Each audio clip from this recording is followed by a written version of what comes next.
So thanks to Photo Wings for making these events possible and open to everyone. So Seb, it's great to have you.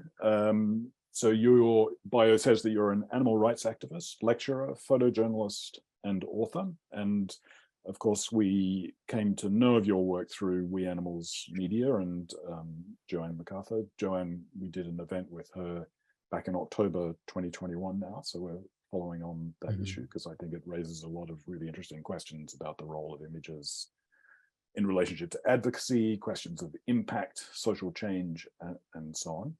But you have a very interesting background, Seb, to this work that you're doing now, quite a journey from working in architecture in the corporate world. Fill us in on how you came to be where you are today. Sure. So I actually, when I finished school, did want to study photography, actually. I'm born and raised in Lebanon. And I remember at the time, the reason I didn't do it is because I knew for a fact that I can't make a living out of photography in Lebanon. My next idea was sculpture, which is definitely not easier than photography to make money. And following that was history, specifically in Egypt, archaeology, which is also another no. And so the fourth one was architecture, which I really enjoy as well. So it's not like something I didn't like. So I studied architecture, moved to Paris, Europe in general, to continue and finish my studies. I got my master's in sustainable architecture. Worked in architecture for some time, and I had a corporate job basically. And eventually, I was vegan when I started doing that job, and I started getting active because I realized it was great that I was not personally contributing to what was happening to other animals, but it was not enough when it comes to stopping or trying as much as you can to help other people to see why it's better not to do that. And the more I did activism, the more I realized, okay, if I put more time into this, I can have a better impact. And that's when I decided to leave the corporate world and dedicate all my time for activism.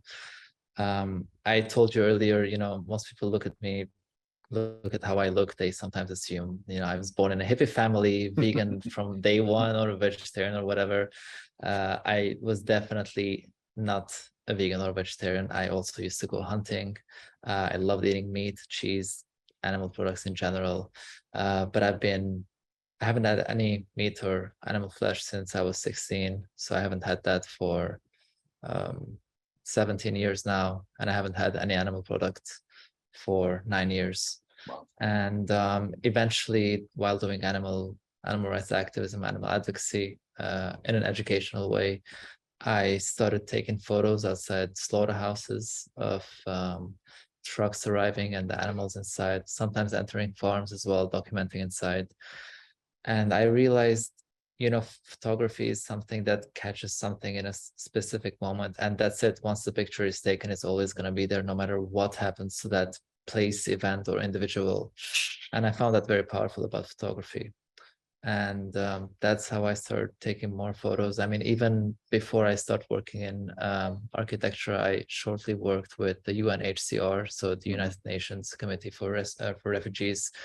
And at the time, there were a lot of refugees arriving from Syria. And I knew for a fact that one thing that really blew up the amount of donations they were receiving was when a photo emerged of the Syrian boy, a 4-year-old boy, whose body washed up the shore. Right. And obviously it's a horrible thing to see, it's a horrible thing to happen, but horrible images remind people of the urgency of certain events and why we should be active and help as much as we can. So the more I did that, the more I saw an impact, especially with social media. We'll get into it later. But yeah, and then eventually I started taken more photos with we animals as well, and that's how I ended up here. Yeah. And did you, I mean, it's not important in the sense that, probably a huge number, if not a majority of photographers are actually self-taught and so on. Were you self-taught? Did you train in a No, formal sense self-taught. in photography? I never trained. The only thing I've done in that way is just watch YouTube videos on understanding certain functions on the camera. Right. Right.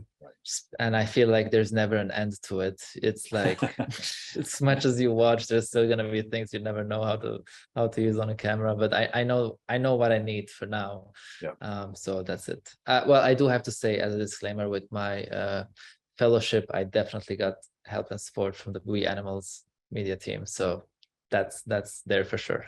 Yeah. So in that sense, photography for you was always a kind of a communicative tool rather than an end in itself. Would that be a correct characterization? Yes, definitely, because I always found war photography, conflict photography very interesting. I grew up in Lebanon, as I said. I was born during the last 2 years of the Civil War, which lasted 15 years. Obviously, I don't remember anything, but I have seen photos from the 15 years long Civil War. And I find it very fascinating because not only does it capture a moment where you see the horrible things that are happening, the destroyed buildings, sometimes the bodies and everything, but it also can show you how normalized all of that was. Yeah. So you can see like people dressing up as Santa Claus because it's Christmas Day, while behind them there's all this destruction, and that shows how normalized the violence was. And I think that's one of the most powerful things about photography. Yeah. And you were attracted to still photography rather than moving images and video, and if so, why was that the case? I think the reason why I find still better is because you can actually be in the moment. As in, if it's a video, and let's imagine a video of an animal getting slaughtered, you're getting all these inputs of different seconds and emotions and moments that the animal is going through, that you cannot really keep up with it. But for example, and we'll go through the photos, if you grab a still photo of what the animal looked like right before the slaughter, then the person can literally look in the eyes, look at the different factors, look at the context, understand what's going on. And I think that's, in my opinion at least, I think that gives more emotional connection to what's happening than just video. Yeah. And just going back to your personal biography, you said that you've not had animal products for a long time and so on. What was the drive to give up animal products in your life? Was there a particular moment? Was there a particular issue? Yes, it was actually very interesting. It was because of a cat that we had at home that I was a big fan of. Right. And a friend of mine called me out on my hypocrisy. She said, why do you always talk like you're an animal lover? You don't love animals, you just love your cat. I really didn't like hearing that. So we started having a massive argument. And she said, you literally hunt animals, you eat meat, you do all of these things. I understand you think you like animals, but you like your cat, and there's a difference. And I couldn't really argue against it. And then she just showed me, I think, 10 minutes long slaughter footage and just farm footage. Yep. And when I finished, I thought, okay, I either stop now or have to come up with a really good argument. Yeah. And I haven't come up with a good argument since then. Because you've written a book which is called When Animal Rights and Logic Meet, and so was that question of logic and the inability to think about logically how you could have both those positions, was that one of the driving things? Of course, because I realized that the ways that we try to justify what we do to other animals are based on arguments that are fallacious. So they're based on logical fallacies. So if someone says, for example, well, we've been doing it for thousands of years, it's correct, but that's an appeal to tradition fallacy.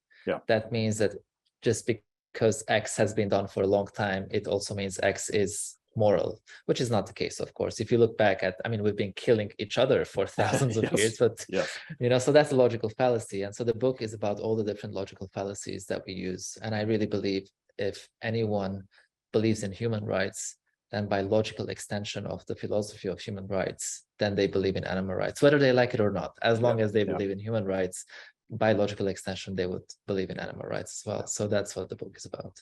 Yeah.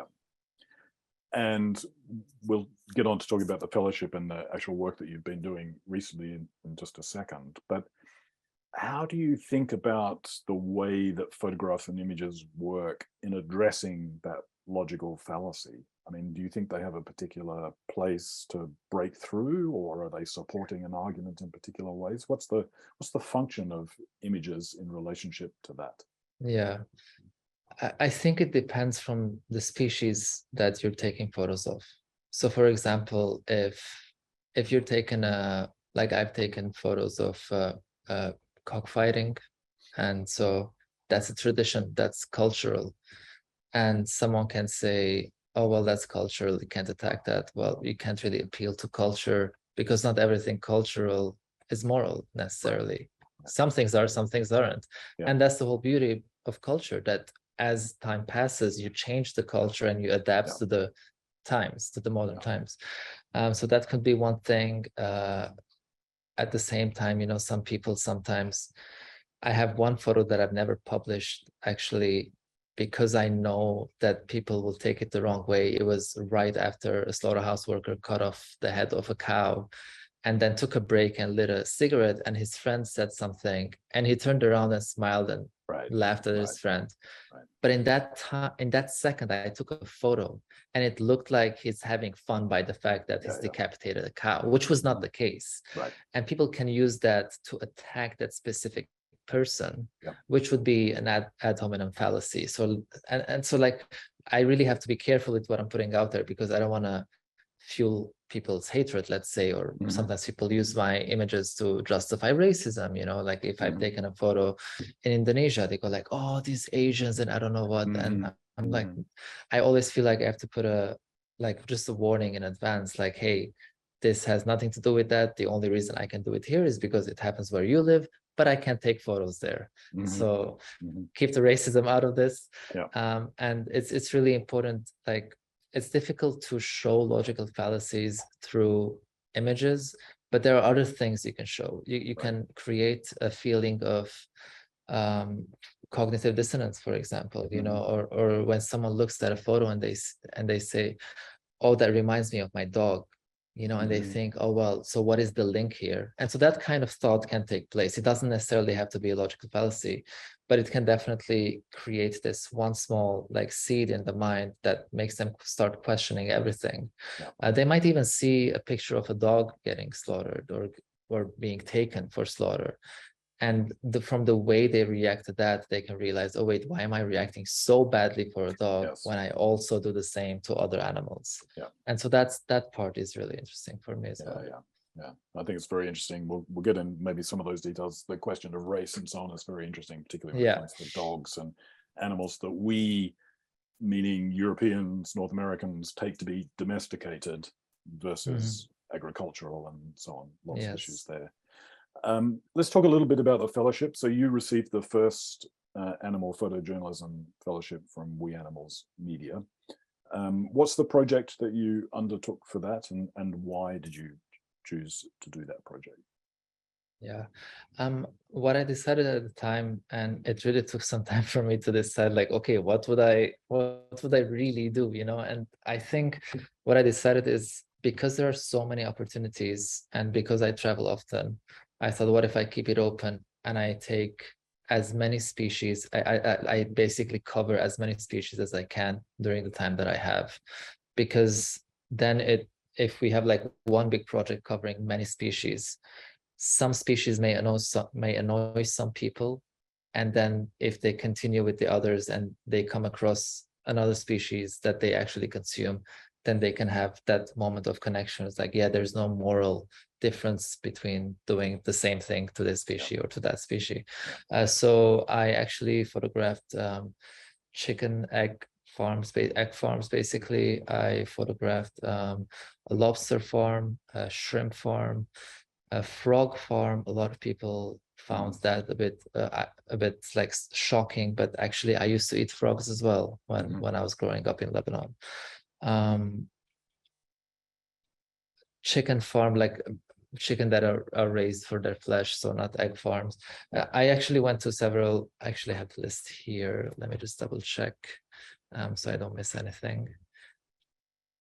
All right, so yeah, chicken farm, chicken slaughterhouse, cockfighting as well, a fish farm, the frog farm, shrimp, lobster, and one of the most not disturbing, but I think a lot of people got shocked by the intensity was as a rabbit farm, and a species that is actually exploited in every single way, you know, for their flesh, for their fur, to test on, so makeup and yeah, everything. Yeah. So yeah, those were the little projects here and there that we worked on. Yeah. So why don't you share some of the images that you're going to show us and talk us through? Are these images coming from the work that you did in the fellowship? So I actually decided to share some from before working with We Animals and after, because you also see the different ways that I used to edit my photos. I used to use a specific way of editing that played with the colors and definitely made it a bit sadder, like sadder than it already is. And one of the things that I learned that I hold like very valuable is that when it comes to photojournalism, you don't really make things sadder than you're supposed to document, not make it worse than it looks, which obviously is really good in this case, because then people cannot say, oh, this is edited to make it look worse than it is. Like it's worse enough. It's bad enough, let's say. Sorry, it's bad enough. So yes, I'll start. Let me just share my screen. And just a reminder to people in the audience, if you want to pose a question, drop that into the Q&A box. I'll bring that into the conversation, or we'll certainly get to them at the end. All right. I just also wanted to give a quick warning that there will be one photo where you'll see blood. There's no moment of slaughter that is taken in photo, so there's no knife and blood anywhere, but there is definitely one photo that has a lot of blood. So if the rest are just in farms or after killing or before killing process in the slaughterhouse, but if anyone may find it distressing, maybe feel free to not look and just listen, or just take a break and join later. So actually this photo was taken around 4.5 or 5 years ago, so still early on. It used to be a dairy farm in Germany, and this was one of the first moments where I realized, up until this time I used to use my camera mostly for videos. It wasn't until I walked into this place where I thought I should take pictures of this, because for a moment I felt this is what the future should look like.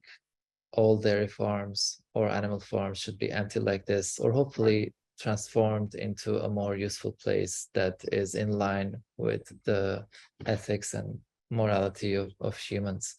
And it was really intense being in there, because I don't know, I've been to places where there has been war and conflict, and you feel this really intense presence, even though there's nothing, but that nothingness is so loud. Like you look at this, and at least I can speak for myself.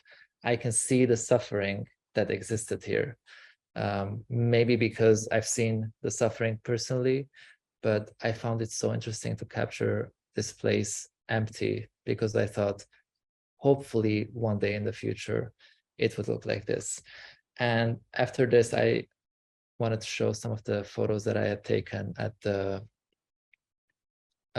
vigils. So slaughterhouse vigils is when I went to slaughterhouse, and when the trucks arrived, we stopped them.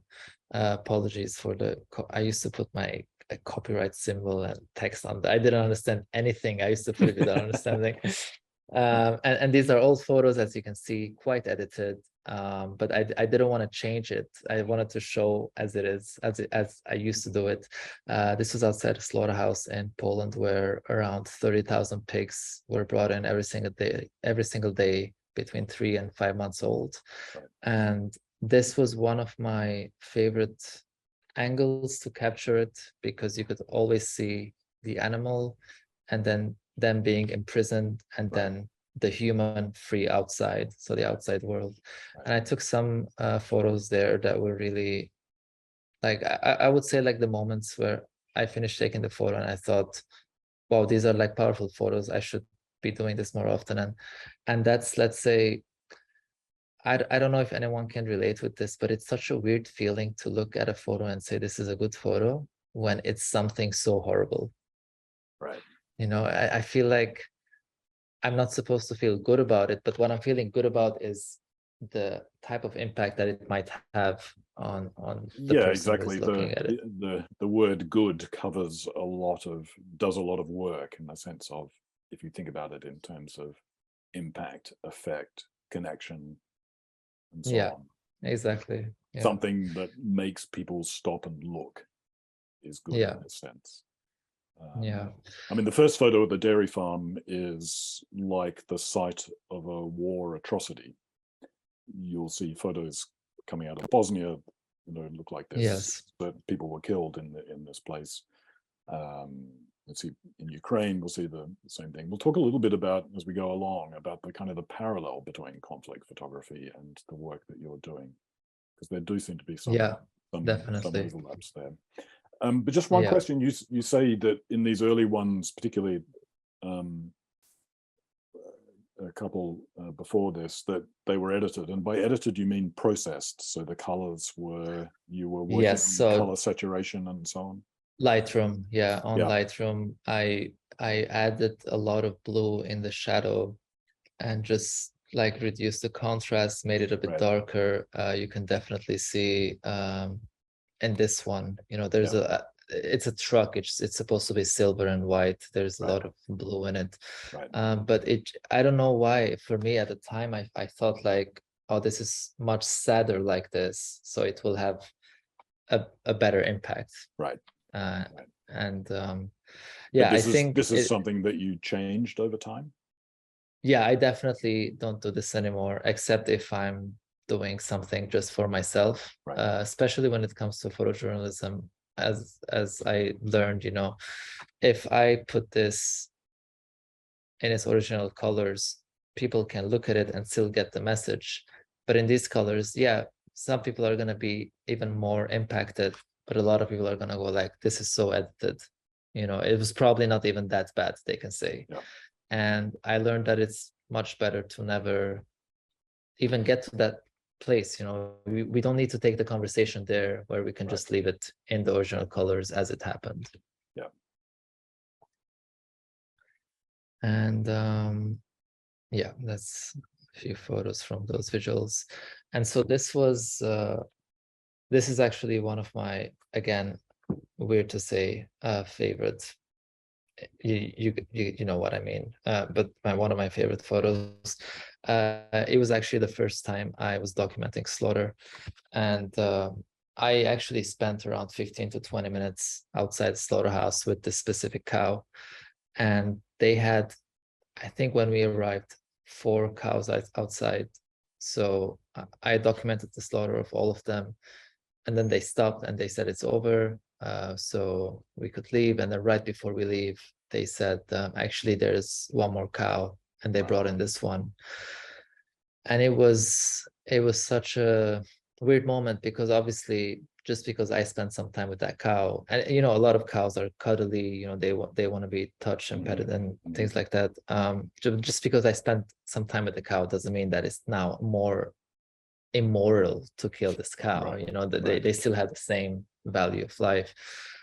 But I really had a moment where I was like, I'm not sure if I can do this. But then I decided to stay, because I thought, well, how many times will I get this opportunity to film and take photos during this process, to share it online?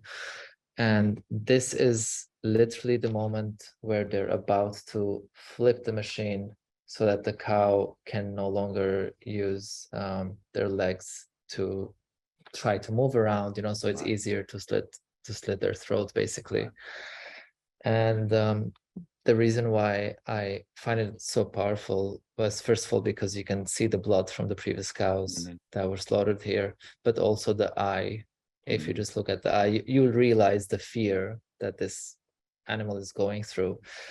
And it blows my mind that sometimes people even question whether or not these animals have feelings. Because if you step in a slaughterhouse, I've documented countless animals getting slaughtered, and I haven't seen a single one not try to escape getting killed. So in that way, this was one of the most powerful photos I think that I was able to take that night. And this was before that one, basically. The calf that you see on the side had some kind of sickness, so instead of treating, they had decided to kill the calf and then send for consumption as well. And yeah, you can see this is the most graphic photo that I mentioned earlier. The reason why I'm not a big fan of some of my photos is I don't like having the human face showing. I don't want anyone to take out their hatred or feeling of anger on the human, because I always want to remind people this person is doing their job because there's a demand for it. So if you don't like what he's doing, help finish and end the demand that there is for this. If they don't do it, someone else is going to do it. Yeah. So the question is the industrial system, not the workers operating the system in this case. Yeah, because the workers are there to fill a gap. Yeah. And the gap is, if tomorrow we tell everyone not to work in a slaughterhouse, people are still going to demand to eat animal products. And as long as there's demand, it's like the whole like drug trafficking. You take out one drug dealer, another drug dealer will take their place. I'm not comparing like which one is worse, by the way. I'm just like the idea. You should advocate for people not to consume like drugs that are going to destroy their community and their lives, not just take out the drug dealers. So yeah, that's why I was not very sure if I ever want to share this photo, but at the same time I thought it's just a moment that is so disturbing. I think that the calf is just sitting there in a pool of blood. The other cow is like the blood is coming out and slowly dying, and then the calf was killed next while on the floor, by the way, just there instead of putting them up because they were too small for the machine. This was a pig slaughterhouse that I went to. I won't be showing a photo of the slaughter, but it was hundreds of pigs that arrived that night for slaughter. And it was one of the places that I think one of the most intense or disturbing places I've ever been. Because first of all, and everything I'm going to mention, by the way, and I'm mentioning is industry standard. I never step out of my way to go film a specific way of slaughter that is worse than the industry standard, because I'm not interested in like dramatizing it more. So one of the standards for killing pigs is to first of all electrocute them by using like this kind of machine that they have on the side of their heads. Once they're electrocuted, they pass out. Then they hang them upside down and slit their throat, and then they pass them into this boiling water to make the skin softer. And then on the other side, they put them on like something that rolls and has like very sharp knives to take off the skin. So another method, a lot of people would be upset at this, like how could they do this? And like we will talk about it later, but they start talking about these Asians and I don't know what, they're so cruel. But if you look in Europe and in the States and in Canada or Australia even, they might not use the electrocuting way. What they use instead is gas chambers. So pigs are put in gas chambers in the civilized world. And so they're put in gas chambers, then they pass out, then they hang them upside down and slit their throat. So it continues in the same way. So nothing is worse or better. It's all equally immoral.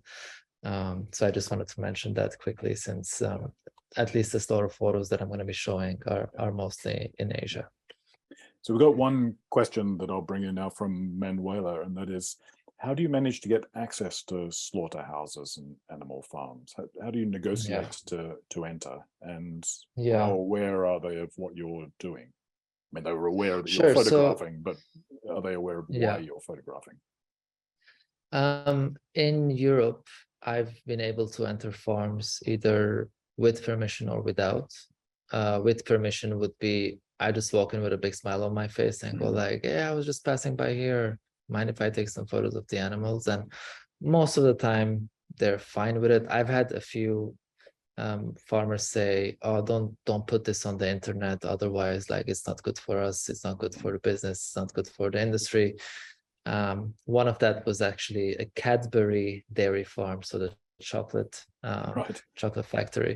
Yeah, the farmer immediately was like, "No, you can't have this on the internet." And I was just there like, if you think you're doing nothing wrong, why don't you want me to upload like these images or videos online?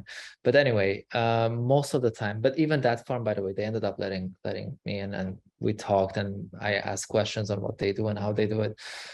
So in Europe, farms are relatively easy. Slaughterhouses, though, is where it gets really, really difficult. I've never been able to enter a slaughterhouse in Europe. They tend to use the whole hygiene and safety argument, but they don't even follow the hygiene rules. So they're supposed to wear specific clothing that they never wear. They walk in and out to it without ever changing their clothes or anything. Safety wise, after being in so many slaughterhouses, I know there's always a corner you can sit in and it will be safe. It's not like everywhere you walk there's going to be knives that you can slip and fall on. But it's very obvious that this industry doesn't want people to come into the slaughterhouses and document what's happening. In Asia, the way it works is much easier. I don't even lie. I literally walk up to them, whether it's a farm or a slaughterhouse, and I say, "I'm doing some projects on animals who are killed for food. Can I come in?" I've never had a single farmer or worker say no. So I think in that case, the question is, are they aware of what I'm doing? I wouldn't say that they're aware that I'm an animal rights activist and I'm gonna advocate against these habits, let's say. But at the same time, that's why I try my best to not show any faces, not show the place. I also prefer usually not mentioning the country. If someone messages me, "Oh, where was this?" I say, it happens everywhere. This was in a specific country, but this happens everywhere. This method happens everywhere.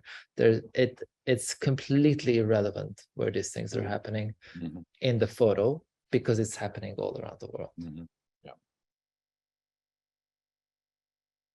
Should we continue, or is Yes. there another Yes. question? Yes. Okay.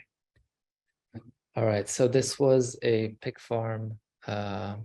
This is one of the photos that I had edited quite like harshly in blue because it made it much sadder. I remember very well. But it was a massive pig farm where the mothers were separated and put in small cages. They couldn't even turn around. Some of them had like either fallen or like rolled over their babies. A lot of piglets were dead. Some piglets were thrown outside the farm. And we spent a few hours there. And by the way, this was not in Asia, but I also will not mention the country it was in. I also want to say that I am not encouraging any illegal behavior. I'm just sharing photos and images. What people want to do with that is up to them. But it was a very disturbing place again, just because of the sheer number and space of the size of the space. You would just look, and for as far as your eyes could see, it's just like a cage and then a smaller area for the piglets and a cage and a smaller area, and then in between you had like countless piglets, of course, suffering with some disease and things like that.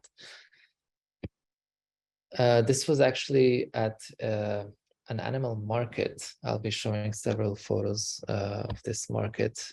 This monkey was actually right above the cages that you see on the right side of the turkey. So in this one place they had the monkey, turkey, some ducks, so several species all crammed in one place. There was even an owl. This was in the store next door. It took me some time actually when I saw the owl. I was like, what is this? And then I realized it's actually an owl without the feathers. This was actually, I took these photos around the beginning of the pandemic, if I remember correctly. And they got a lot of like shares on social media because at the time people were really worried about animal markets and mixing wild animals and species in the same place, because that's how the question zoonotic whether diseases start. COVID came from a wet market and so on.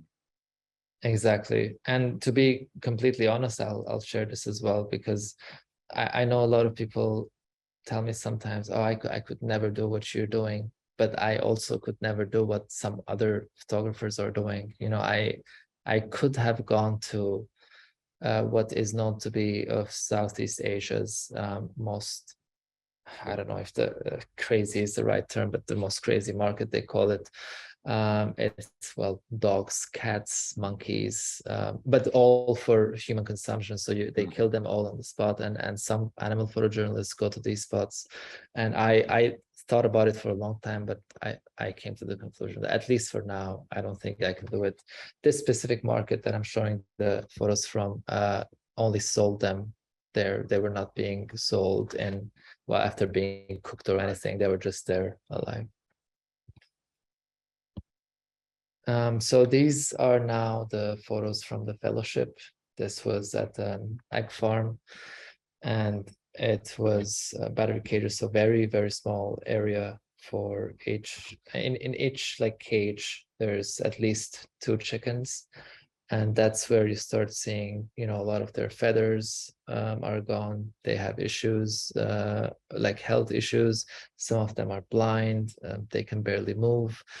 This place had tens of thousands of chickens. The farmer was, I think, 50 or 60 meters from me. I asked permission in advance. And yeah, I was able to document there for I think around an hour and a half walking around.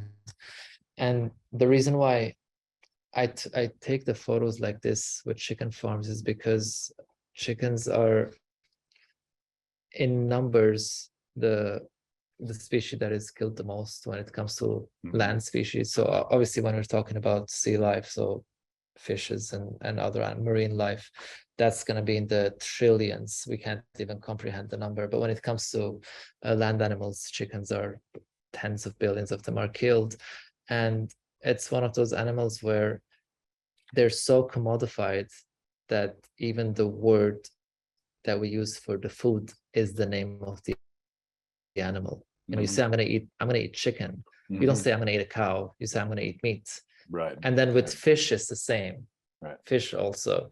But what that does is that it completely erases the individual of the animal. And so when it comes to chicken farms, I try my best to come up close and really focus on a specific individual chicken, to remind people, like, yeah, when you have chicken wings, you know, if you had 2 chicken wings, that's one individual at least, that we're talking about. And that does seem to be one of the common themes through the photos that you showed us so far, is actually very much close up, the animal face, the animal eyes. So that for you is a very deliberate strategy. Yeah, the reason for that is because that's the easiest way to capture the, let's say, emotion, if there is one at the moment, of the animal. Another reason is because if it's a place where I entered without taking permission, I'd rather not show in wide angle the whole place of the location.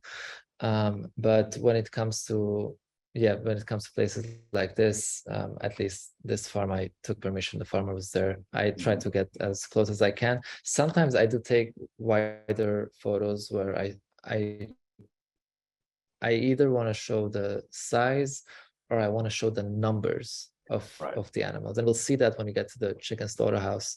I'll explain that, I feel like. Yes. So in this photo, obviously this is no longer like close up and like individual, but I wanted to show how systemic it has become. Like it's like, it's a production, you know, you look at it and and it's just numbers.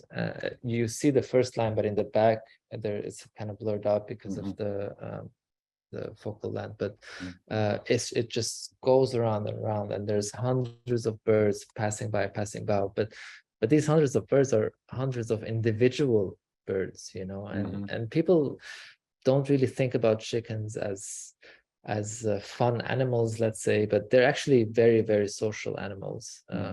They don't like being alone. They like having company. You know, they communicate, and they're not as dumb as people want us to think. Not that being dumb gives anyone the right to kill someone else, because that would be a weird theory to have in society. But you know what I mean. So yeah, in this slaughterhouse, I tried my best to show that, you know, it's almost like I could have taken the photo on the far left and then just copy paste and just fix the perspective, and it would still look the same. That's what we're doing with these animals. We're just like consistently killing them one after the other without showing any like respect for their lives and their basic moral rights. And this was the part basically after they get killed. Here they are bleeding out. I'm not sure if you can hear the gecko. It's about to start. Okay. So they start bleeding out, and then they get taken to the other side. And once they pass to the other side, they are dipped in hot water, like boiling water again, to make the process of removing the feather easier later on. And this was the rabbit farm. Actually, the rabbit farm also had different species of chickens as well nearby. And this photo was, again, my favorite. I hate saying that, but it was just because there was the mother underneath them, and they just wanted to be as close to each other as possible. And that was the only space they could use, because the cage was so small that they had to climb up there and do it, because the mother was so big. She was taking the majority of space and could also barely stand up in there. So I wanted to finish off with happier photos. The rabbit farm was also from the fellowship, by the way. So, and same with the chicken slaughterhouse. This was at an animal sanctuary in Australia. This cow is blind, but she was saved from slaughter and lives a happy life out there. This was at an animal sanctuary in Germany, and the location and the buildings that are there, it was actually a factory farm, and now functions as an animal sanctuary. So a place where animals lived miserable lives is now a place where animals live happy lives and are protected and cared for. And this pig was, you can see actually the wall behind that, that's the factory farm. And now they can live there in peace. So yes, that's great. All I have to share right now. Thanks. Let me, we've got a couple of comments, couple of questions, so I'll bring those in. One's a technical question, which I think is really, or a technical observation, which I think is very interesting, because. Should I stop the screen, or? No, you can leave one of the happy photos up. All right, good. That'll be good. All right. From Julie, an observation, she says, I find your early color choices, you know, where you were going with the blues and so on, interesting, given that many animals do not see the same colors as human animals. For instance, pigs are dichromats. They can discern variations of blue and green, but don't have the capability to distinguish all red shades of different wavelengths. So in a way, you are showing their world more accurately, inverted commas.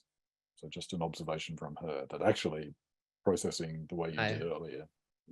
I had not thought of that. That's very interesting. Yeah, exactly.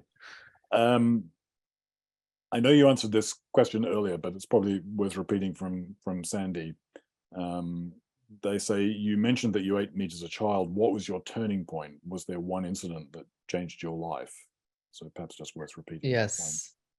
Yes, it was, we had a cat at home that I really liked. Actually, if you want to get into details, my mom wanted to take off the the nails. I think the word is declawing The claws, of yeah, the cat. declawing. Yes, Yeah. yeah, So they don't scratch because you. well, he was destroying the sofas and the couches, and I had a massive fight with my mom about it, saying like, this is their right, you can't just like do that to them, this is like someone cutting off your fingers. And she wouldn't accept that, and I ended up doing a Facebook group against my mom, and like invited all my friends into the group, and they used to write comments, and I used to read the comments out loud in the house. And one day she said, you know what, whatever, I won't do it.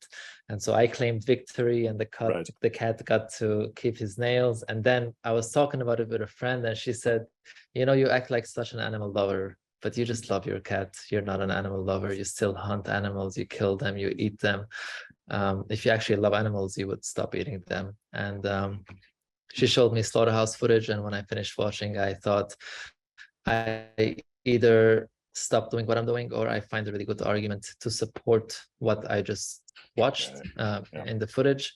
And I never found an argument, neither by myself or nor from others who wanted to argue for killing animals so far. Yeah.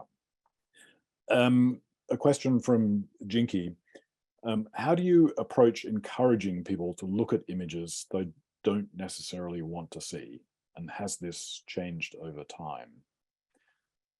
Yes, it's definitely changed. I used to force people to look at it, especially with family members and friends, because I always thought if you're going to pay for it, you have to look at it, which I still believe it. I still believe if you are paying for something, you have the moral obligation to look at what that thing is doing. And, I would apply that to myself. If I am about to buy a t-shirt in a specific company, and someone walks up to me and says, do you want to see the working conditions of the people who work at this company? And I go like, no, don't show me that. And then I still buy it. It's just a bit weird. At least we should hold ourselves more accountable. However, I no longer force it on people, just because I realized on the long term it doesn't really have a positive effect. People, if they're interested, will come back to it, but sooner or later.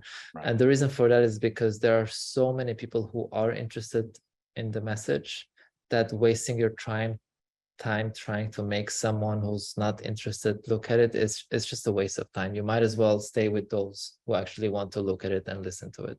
Yeah. So how do you use it? I mean, you're sharing these images with us in this event individually and telling the story and so on. By and large, how do you use these images? Do you use them as the basis for lectures and activism? Do you use them for articles and visually led stories? Tell us a little bit about that. So basically, at the moment, I put them on the online platform of We Animals Media, because they have like organized it very well for anyone who wants to use images for animal advocacy to be able to go in there and find, let's say, the specific species or the country or the region, or the type of, let's say, like the farm or whatever. And from there, I know if I just upload it there, then anyone who's looking for it can make use of it. And that for me is a perfect situation, like the ideal way of dealing with it. I also sometimes share it on my social media, but with social media, that's the downside, that right now there's so much censoring that I'm afraid of posting these photos, because I'm afraid that I lose my platform that I've worked for right now, I don't know, like 6 years to build, just because of one photo. I'm afraid of losing all my work because of uploading that. So it's really unfair.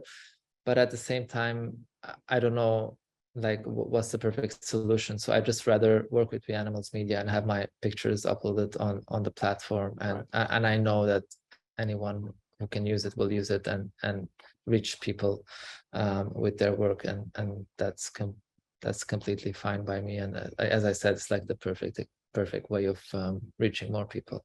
Yeah. So a question from Jiri, who says, great work, Seb. And was any of this work commissioned or shot on an organization's behalf? From the ones that I showed, if I remember correctly, I didn't show any commissioned ones, if I'm not mistaken. For the fellowship ones, I received a fellowship amount that helped cover the transportation and project costs. But I'm pretty sure I didn't put any photos that were commissioned. Right. And do you get commissions from organizations to produce Yes. images for them? Tell us a little bit about how that works and what sort of work that involves. Yeah, I haven't done it too many times because even with the Animals Media, I haven't working. It's not like I've been doing this for 10 years, you know.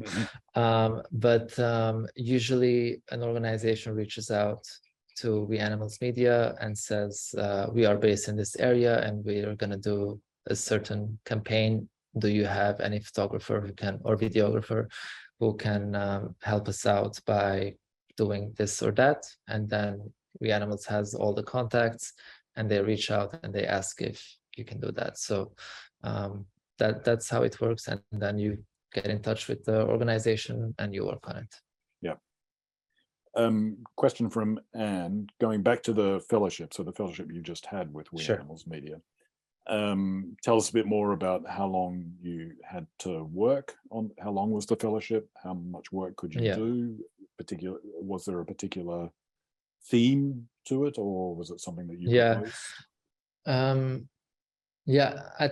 I think in the beginning I wanted to concentrate more on the chicken industry just because in Southeast Asia it's growing very, very fast. Also because of Western companies pushing chicken meat consumption, companies such as Cargill, they're trying to push it as much as they can on this area of the world. But eventually I realized, okay, I actually prefer covering as many species as I can. So I went that way. And we worked together for, if I'm not mistaken, 9 to 11 months, something like that. And I think that's 9 to 11 months. And then all the photos are now on the website of We Animals. Yeah. And you'll be using those in lectures and so on. When you're lecturing, how do you integrate the visuals into kind of the moment? Yeah, I forgot to answer that one earlier. So for the lectures, actually, I show footage, so video footage of as many industries as I can in 10 minutes.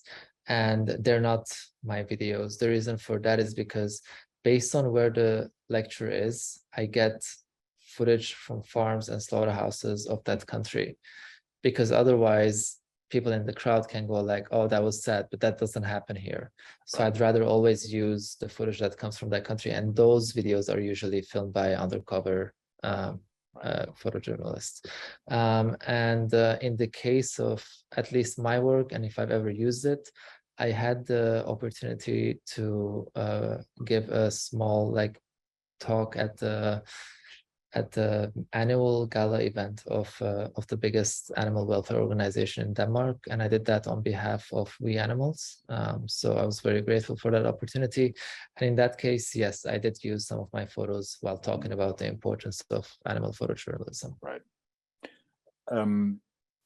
Judging by the images that you've shared with us, a lot of them are from animal markets or industrial-sized farms and so on. Is that the focus of your work? Question from Ted. He's asking whether that's the only thing that you want to include, or do you include hunting in the wild as well? I haven't so far been able to document hunting in the wild, to be honest. I haven't even thought about it. Could be because that's a very small percentage of the population who does that. And hunters already have such a bad name. Even non-vegans hate hunters, which is very interesting. It's very interesting because the only difference between a non-vegan, so a person who consumes animal products who doesn't hunt, and a person who consumes animal products and hunts, the only difference is that the hunter is at least logically consistent with their stance. So, and this is something that I even tell other animal rights activists. I tell them, yeah, I know we feel bad, we're not happy, and we oppose hunting, but at least hunters are in line with what they believe in. You know, sometimes we'll say, I could never kill an animal. but then they're eating animal products all day long. Like you're still killing an animal. You're just because you didn't hold the knife doesn't mean there's no blood on your hands, basically. So, however, I would not be against documenting hunting. I just don't know if it's the best use of my time. Like I wouldn't come out of my way, except if, let's say, hypothetically speaking, if a specific animal who is endangered, let's say, or I don't know, if an extremely horrible way that tortures an animal in the process is being used, then of course I would do it. And if something happens on the spot, I would do it as well. And just to clarify, I don't necessarily target factory farms. I've also documented backyard slaughter. I've literally documented one chicken being slaughtered once. And so that's not a factor. It wasn't even a farm. It was outside a house. So for me, and for when it comes to the philosophy of animal rights, it's not about how many are being killed, how badly they're being treated before they get killed or during the process.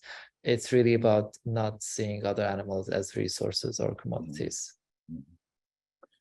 A question from Nigel. Is there a strategy that you would recommend for approaching a slaughterhouse or farm to capture footage while trying to obtain image or footage when you're working by yourself?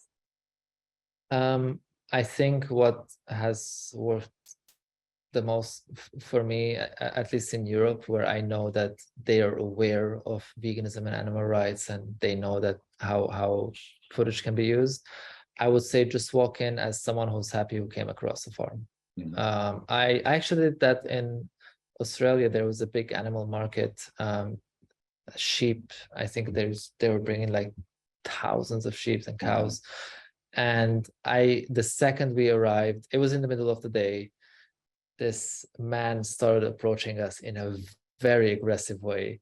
And I immediately walked up to him and I said, hey, like, how's it going? I'm traveling in Australia for the first time. I've never seen something like this. Can I take some photos? And immediately his mood changed, because initially he was like, oh, these vegan activists, here to disrupt my business or whatever. The climate at the time, at least in Australia, was quite intense when it came to animal rights activism and farmers. So just body language and communication plays a big part.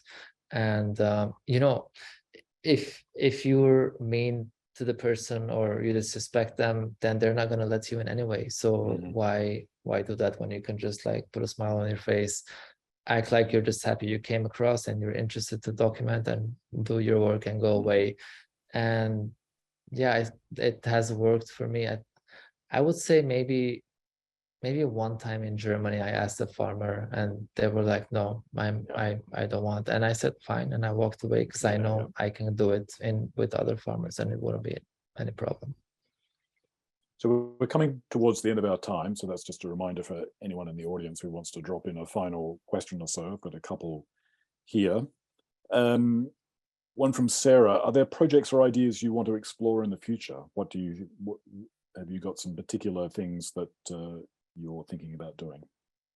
There are, but they're very difficult ones. One of them is animal testing, but unfortunately it's one of the most ridiculously protected industry that you could imagine. Like the amount of security measures they take. Like I've seen animal testing facilities that have 5 to 6 meter walls, cameras everywhere, barbed wire for I don't know how many meters, like several ones, and then it's really impossible to find a way to get in. But it's unfortunately an industry that tortures and kills countless animals. Another one is, I don't want to mispronounce the name, so I want to, yes, it's a horseshoe crab farming. Have you heard of it? It's really disturbing. I know what horseshoe crabs are, but I've never seen a horseshoe crab farm.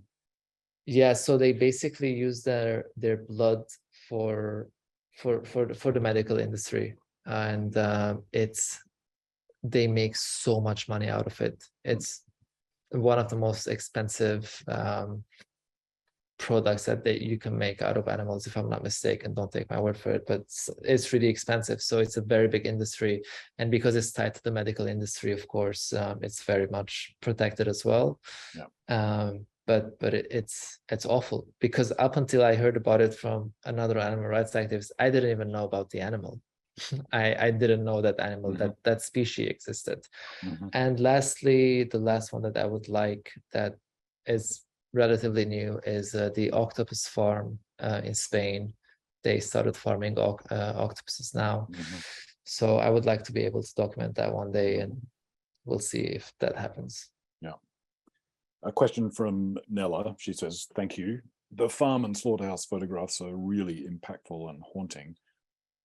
But a technical question, what kind of equipment do you find most helpful for this kind of photography? Is there a particular or favorite camera that assists in the work? Yeah, I've been using a Sony a7 III since I started. I find it perfect camera for the work that I do. Even if someone gave me an unlimited budget now, I wouldn't upgrade. I wouldn't see the need of upgrading. It's really a very good camera. Lens wise, I either use a 20 millimeter 1.8 Sony lens, or 24 to 105 f4, which is also a Sony lens. These two together are, in my opinion, the perfect combination. The only downside is that the 24 105 f4 in the dark, if it's dark inside, it's not a perfect situation, because then you have to pump the ISO up and then you get more grainy photos. In that case, yeah, you could go for, I think Tamron had a 24 to 75, if I'm not mistaken. I may be wrong about the numbers, but it's 2.8, which is better, of course, but then you don't get the same zooming in advantage that the 105 gives. But in general, the 20 millimeter 1.8 is more than enough for me. Great. And do you work alone or part of a larger team on a shoot? That's a question from I think the most I've done is just one extra person with me also taking videos or photos. Yeah. And does that make it easier to be a smaller group, to be one or two? I usually prefer not to be more than one person holding a camera, because I think that might look kind of like intimidating. If you're a farmer and then two people walk up to your farm with cameras in their hands, it's not as friendly as one person showing up with a camera and going like, hey, can I come in and take some photos? So I definitely prefer working alone. I also prefer working alone because after having documented with another person, I also realize sometimes you want to make sure that the other person is also able to take photos, but also you're not in the way, you're not in the forgot the word, in the picture, basically in the frame. And I'd rather not have to worry about those things. Yeah. But if Joe is still listening, I still wanna really want to be able to work with Joe. So that doesn't apply to her. Question from Sandy, which is an interesting one. Is there an organization or resource that you can recommend that highlights alternatives to animal use, such as proven alternatives to animal testing, plant-based foods, synthetic fur, etc.? And interestingly, is there a photographer that's doing work on that area, like documenting the alternatives as well as the question of industrial animal farming? At least right now, I cannot think. Apologies if there is, and I cannot remember. But right now, I cannot think. When it comes to alternatives for animal testing, yes, there are many alternatives. To begin with, even if there weren't any, the whole issue of testing, it should be talked about. First of all, because a lot of people in the medical industry, a lot of doctors are coming out and talking against it, simply because you can't test what a substance would do to a human by checking what it would do to another species, when other species are simply other species. And then second of all, it's very interesting because when you ask a scientist who is pro animal testing, how can you justify testing on other animals? they say, well, because they're not like us, so we don't really have to use the same moral values with them. But then if you say, how do you scientifically justify Yes. animal testing, they say, oh, they're just like us. So it's like, you have to make up your mind. Are they like us or are they not? But there are another logical fallacy. Exactly. Thankfully, there are methods. Some of them include, for example, simply growing the, let's say, organs or skin out of human cells and then testing on that. There are also a lot of methods where they can test the medicine with smaller doses on humans, and at least on obviously consenting humans. And at least in that way, you can actually have the right results. Because at the moment, there's not only a lot of deaths, but a lot of people, being tricked into, I'm not saying intentionally, but into taking a medicine that the scientific community thought worked on a rat, so therefore it should work on a human. So yeah, but yes, there exists several alternatives. The problem is that there is so much money in animal testing that not enough investment is being put into finding an alternative. So if governments and the scientific community cared enough, they could pour that money into the technology of more efficient and moral testing, and that would have better results for the animals and better scientific and medical results for the humans. I just shared a link that Victoria provided to a Canadian Centre for Alternatives to Animal Methods that people can follow up.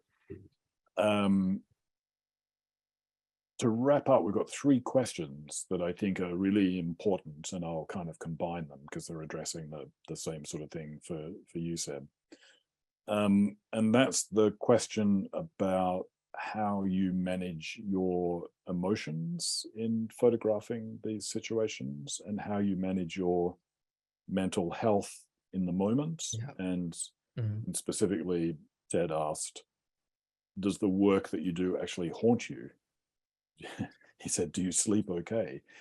He was referencing the fact that he used to photograph some animal testing, and that raised some issues and so on. So how it's an important thing, and this is one of the parallels, I think, to conflict photography and war photography, is the potential for PTSD actually arising out of certain situations. So how do you approach that question of managing your emotions when you're documenting, and then managing your mental health during and after the process of documenting? During documenting, I can honestly say I completely shut down all emotions, and thankfully it's not something that I had to practice. Let's say it just came naturally from the first time. I'm basically like a robot. I have no emotions. In my head, it's like, I'm here to do my job and leave. That's it. Obviously, I've had moments where things have just been like, there was one specific moment. I won't name the species, but it was in a slaughterhouse, and after slitting the throat of the animal was not dead yet, and the worker wasn't paying attention and even stepped on the throat of the animal, and the eyes were like opening like really wide.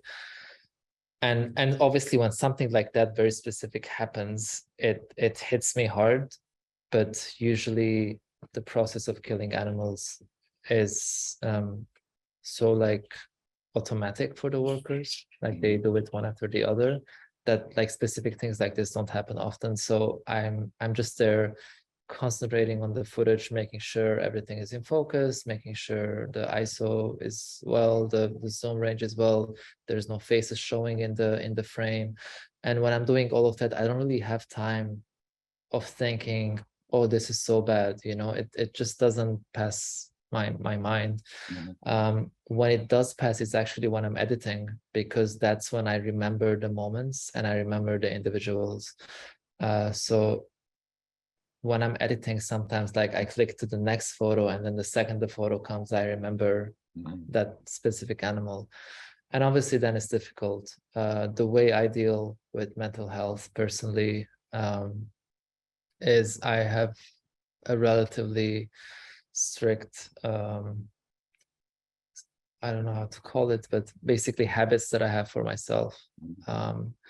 So I run, I cycle, I work out, and one of the things that has helped me the most with mental health is I do ice baths. So I actually have a chest freezer in my house that I bought, and I've converted it into an ice bath. So it's like automatic. And whenever life is getting too hard, I sit in the ice Okay. bath.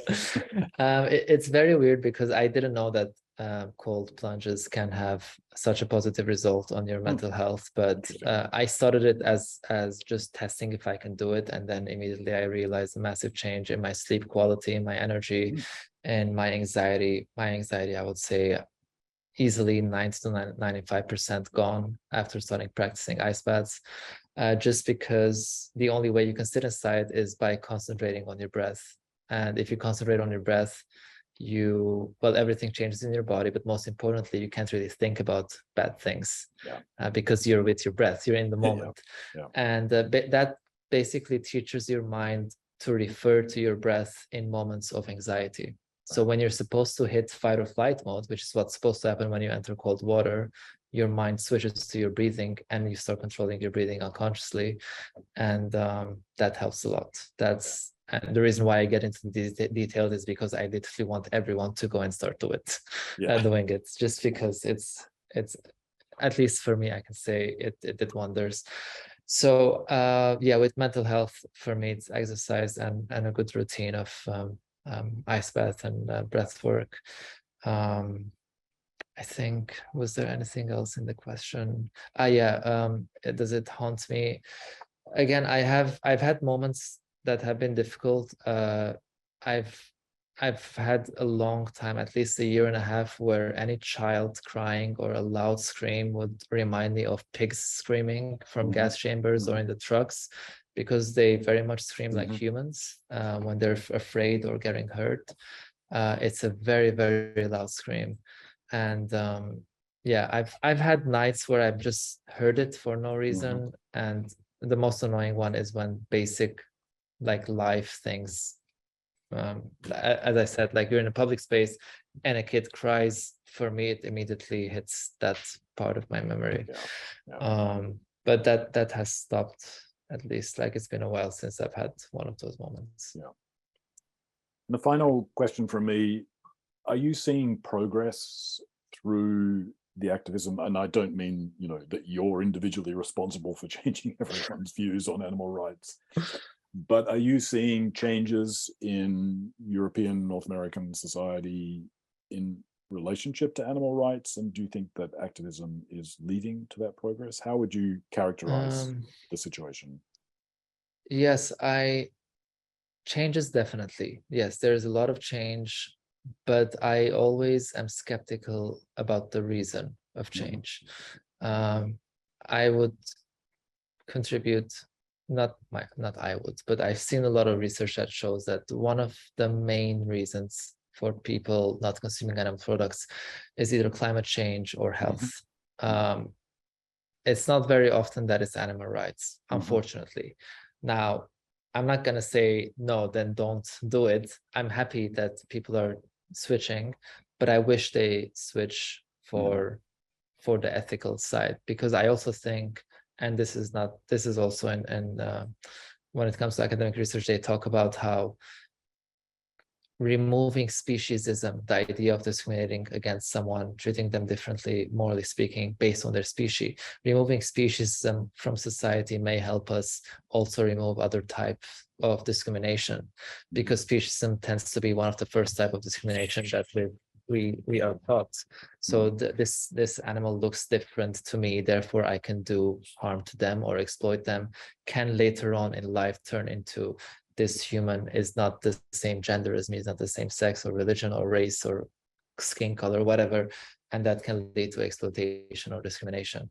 And so I just think that if more and more people were active and talking about this issue, not only would we help more animals and stop this war that we have waged against animals, where we kill 84,000 animals per second, but also we could understand that if even the most differently looking species on the earth deserves basic moral rights, then of course we're not going to continue discriminating against each other as well. Perfect place to end. Seb, I want to thank you for your time and presentation and discussion. I think we've really Thank you. gone into a lot of really significant issues, a lot of challenging issues, you know, that a lot of us need to think about. So we really appreciate that. And Thank you. we're hoping to follow up with an article from you and an article from Joanne, if she's still listening, for the 7 Insider blog on these questions, because I think it's a very significant area to think about the role of visuals, advocacy, activism, and impact. So we appreciate that very much. And also thanks to everyone in the audience. We really appreciate you coming too. And we will see you in about 10 days for the next event. But Seb, thank you very much. Thank you very much. And thanks to everyone who joined as well. Great. We'll let you get to bed in Indonesia now. Thanks, Seb. Thank you. Bye. Take care. Bye-bye.